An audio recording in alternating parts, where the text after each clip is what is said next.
That's something I really do want to highlight. I think that that was pivotal in Xavier's application to college.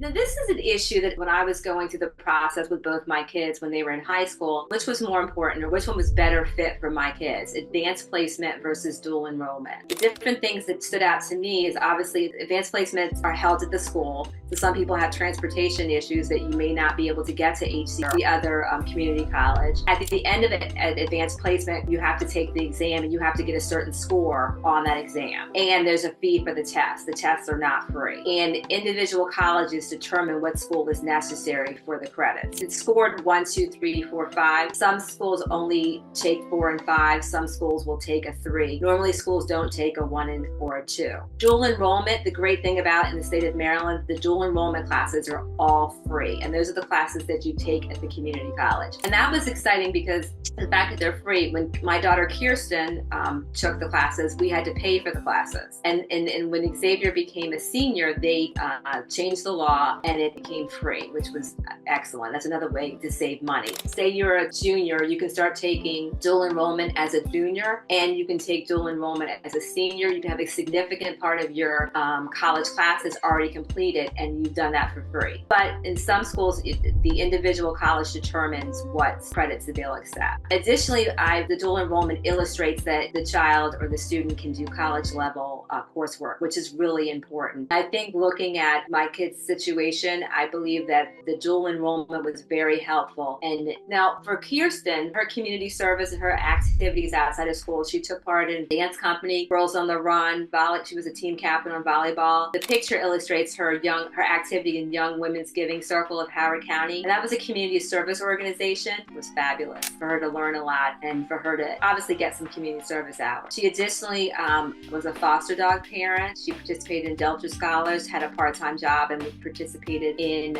student government. We found that as far as her application, that her community service was really pivotal in her applications and her getting scholarships. The fact that she was very involved in different activities showed that she was versatile and she was able to keep up her grades while doing that. Now, how Xavier showed that he was going to set himself apart is he was a member of the Future Business Leaders of Tomorrow. He also did sport, football, and track. He was a member of the Howard County Teen Court, which is something I recommend also. That's a community service. You actually are working with the police. Say a child picks up maybe a shoplifting charge or assault charge. The police department has a teen court program, which is a diversion program where actually the kids run a type of court. The individual alleged to have been involved in the act of, say, as like stealing or something minor, the kids will make the decision what that person will have to do in the community, maybe community service and things like that. So that was a good experience. National Honor Society, Howard County Leadership U. That's something I really do want to highlight. I think that that was pivotal in Xavier's application to college. Howard County Leadership U is specifically for juniors, so you have to apply in your sophomore year. They learn leadership skills, they meet with public officials, they go to the courthouse, and they have a project throughout the entire year where they help a nonprofit organization. So each group, and this is Xavier's group that I have a picture here. He also was involved with the Kappa League, which is a mentorship / community service organization under Kappa Alpha Psi. Nesbitt Jr. is a National Society of Black Engineers Junior, as well as he had a part-time job. And I think having a part-time job was an excellent opportunity to show independence on his application, plus the fact he was able to win a scholarship. He worked at Chick-fil-A and he applied and received a scholarship. And a lot of part-time jobs will have scholarship opportunities, which is another factor. These are the honors and awards for both of them. Kirsten's GPA, Xavier's GPA, and the SAT scores, they both were involved in the National Honor Society. Kirsten was involved in the National Society of Dance, which is a honor society for dance. And the Sankofa Award is, unfortunately, he did not get any scholarships regarding that, but it did help in his application. Now, the application process, which I have to tell you, I'm sure it's fun when I commiserate and I talk to people who are doing this now.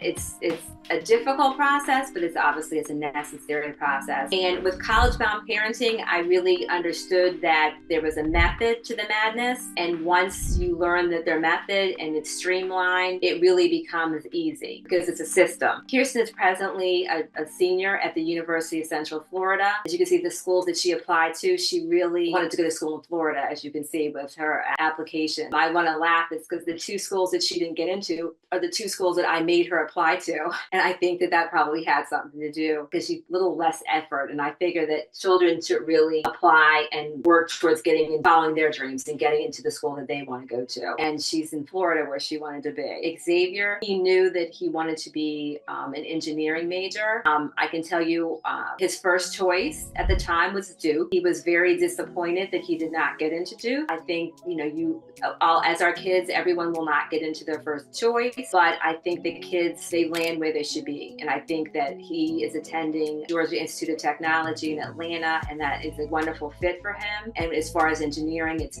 a perfect fit for the major that he wanted. It's just sometimes things just don't happen the way you plan, but they happen the way they're supposed to. Now, this is when we went on college tours. Kirsten, we went to the University of Central Florida, and I definitely think when you're taking your older child to see colleges, bringing the younger child, Xavier went with all of our college tours for Kirsten. Kirsten graduated in the middle of the pandemic. She was class of 2021. Therefore, she never stepped in school one day as a senior, which was unfortunate. But she's living her best life in University of Central Florida. And Xavier is doing so at Georgia Institute of Technology. Now, I always have told my kids this, and I'm sure we've all told our kids this when they were growing up, is you are the company you keep. On the left, you see that's Xavier's high school friends, and they all went to college. They're all in college. They're all sophomores. They all represented their college on their sweatshirts or t-shirts. And these are Kirsten's two best friends who are both graduating this year from college. They graduated from high school with her. That's another thing that I really encourage my kids. You are the company that you keep.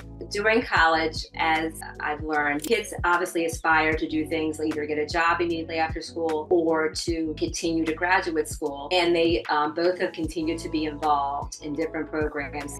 Xavier also took part in a summer program, the Georgia Tech OMED Summer Challenge program. The Grand Challenges is another program Xavier did. And this past summer, he, as a freshman, he was able to find the University of Tennessee Space Institute internship. So he was in Tullahoma, Tennessee, working at the Space Institute, which was an amazing opportunity. We're all working towards, he works through the summer, he can save money for his graduate school. He's also taking part in the Georgia Tech Boxing Club. He's a secretary. And that's probably the least favorite thing I have to say about that. Having my son get punched in the head is really not what mom wanted to send him to school for engineering, but it's what he loves. Kirsten, for one, at University of Central Florida. She did the Leadership Scholars Academy. That was a 2-year program where it was obviously a leadership organization, as well as they took classes together, they lived together, and they had different fun activities.